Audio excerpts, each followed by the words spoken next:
What's up, hillbillies? Spring, summer, least favorite time of year. Why? It's hot and freaking poison ivy is everywhere. So today I'm going to talk to you about identifying poison ivy and how to avoid it, and not a doctor, but how to treat it if you're exposed. So, first of all, you got to know what it looks like. I would highly encourage you to look at some pictures.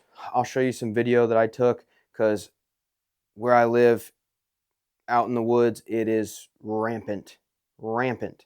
So, like it covers the grass. It's like a blanket. It's like carpet for the woods. And so I know what it looks like pretty well because I've got it pretty bad quite a few times. So, got to know what it looks like. If I were to explain it, it's usually leaves a three, right? Everyone's heard the expression, leaves a three, let it be.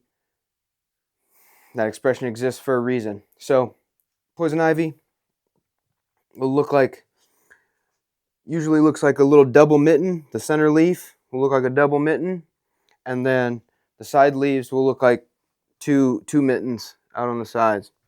So the little thumb on the mitten, sometimes they're a little more rounded. It doesn't, obviously it's not thin like a thumb, but it'll look something like that.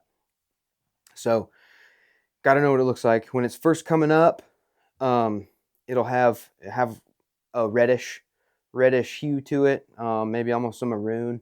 It'll be like green and red, and that's when the dark time of the year starts, at least for me. So you gotta know what it looks like, and if you backpack or camp or float in the same general area most of the time, you'll kind of know where it's at and where it's real bad. So I encourage you to look out for it and know where it resides. Now, how I avoid it, kind of extreme. I just try not to touch anything green when I'm out in the woods in spring and summer. So I know that sounds crazy and impossible, and it is, but that's my goal, so that I can avoid it as much as possible. Now, can't completely avoid it. When I'm setting up my hammock, I'll make sure I'm not using trees with ivy running up it, and it limits you, and it makes things much more inconvenient. So just be ready to plan and adapt for that. So try not to touch anything green. That's how I live in spring and summer, and that's how I encourage my students and my coworkers to as well. So um, now, if you're exposed, you're exposed, um, bathe. Bathe. If it's just a day trip, great. Go home, bathe. When I get home from trips, spring, summer, my first shower is usually with Dawn dish soap, just to try and cut all that ivy oil, because what gets you is the oil from the plant itself. So especially if there's a group of you or a couple of you walking through poison ivy or brushing up against it, once it breaks up, it's going to get you worse. So once you break that leaf or that vine or whatever, it's going to get you worse. So typically, poison ivy will get you, like, if it runs up your arm, typically it will appear in that streak. But if you don't deal with the oil, then you can spread it, and it sucks really bad. So, uh, like I said, bathe, bathe, bathe. If I'm out in the woods, I try and be near a water source for water, but also I try and be near a water source that has a big enough pool that I can kind of get in and uh, wash off with some soap. Again, I use Dawn, and I know people don't like that. Hippies are probably gonna be upset, but whatever. If it's good enough for the ducks, it's good enough for me. So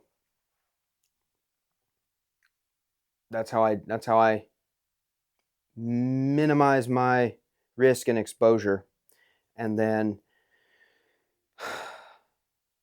if you get it real bad, you're gonna have to go to a doctor and get some steroids and get some cream. My doctor gave me a couple tubes of like topical cream for that, and for like bug bites, like ticks and stuff. Also really trying to avoid ticks because they're out this time of year too. So you're gonna have to go to. I'm not a medical professional, but if you get it real bad, you got to go to a doctor. And if you start to realize that you're getting it pretty bad, like large quantities of it, get out of the woods, wash all your gear, and get to a doctor, because some people have real bad allergies to it. I'm one of them, but I haven't got it. I don't get it usually. I mean, I haven't been exposed in a manner that required me to like go to the ER or anything. But I have had big poison ivy rashes on my body, and I limit my exposure. So usually I get it a few times. I get it a few times a year, a handful or two handfuls of times a year, but just little bits. And when you get in little quantities, it's not that bad because it itches. But boy, it's like if you've ever had an itch on your foot, or your foot itches, and you finally get an opportunity to get your shoe off and scratch that itch.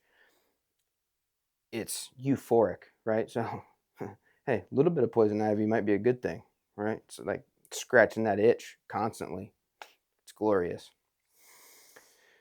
But in all seriousness, it is awful. So I hope that if you didn't know what poison ivy looks like, now you do, and you'll be on the lookout for it. And if this video was helpful, go ahead and give it a like, comment below, and then subscribe to Hillbilly Media.